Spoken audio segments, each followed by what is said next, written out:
India ഉൾപ്പെടെ വിവിധ രാജ്യങ്ങൾക്കുമേൽ അധിക നികുതി ചുമത്തിയ യു.എസ്. പ്രസിഡന്റ് ഡൊണാൾഡ് ട്രംപിന്റെ നടപടിയെ ചോദ്യം ചെയ്ത യു.എസ്. ഫെഡറൽ കോടതി താരിഫ് നയങ്ങൾ ഭരണഘടനാ വിരുദ്ധമാണെന്നും താരിഫ് നയങ്ങൾ സ്വന്തമായി മാറ്റാൻ ട്രംപിന് നിയമപരമായ അവകാശമില്ലെന്നും കോടതി പറഞ്ഞു.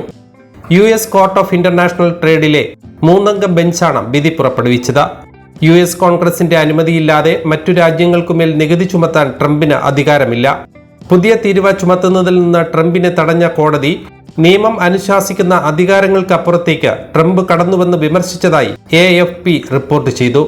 ഏപ്രിൽ 2-ന് ട്രംപ് പ്രഖ്യാപിച്ച താരിഫുകളെക്കുറിച്ചായിരുന്നു case. 1977 International Emergency Economic Powers Act എന്ന നിയമപ്രകാരം താരിഫ് ഉയർത്താൻ കോൺഗ്രസ് ഒരിക്കലും പ്രസിഡന്റിന് പരിധിയില്ലാത്ത അധികാരം നൽകിയിട്ടില്ലെന്നും കോടതി ചൂണ്ടിക്കാട്ടി. അടിയന്തര സാഹചര്യങ്ങളിൽ പ്രത്യേകിച്ച് ഗുരുതരമായ ഭീഷണി നേരിടുമ്പോൾ സാമ്പത്തിക നടപടിയെടുക്കാൻ മാത്രമാണ് international Emergency Economic Powers act നിയമം പ്രസിഡന്റിന് അധികാരം നൽകുന്നതെന്നും കോടതി പറഞ്ഞു. താൻ ആഗ്രഹിക്കുന്ന ഏതെങ്കിലും താരിഫ് നിശ്ചയിക്കാൻ ഈ നിയമം ഉപയോഗിക്കുന്നത് ഭരണഘടനാ വിരുദ്ധമാകുമെന്നും കോടതി നിരീക്ഷിച്ചു. ട്രംപിന്റെ വ്യാപാര നയത്തിന് കനത്ത തിരിച്ചടിയാണ് കോടതി വിധി.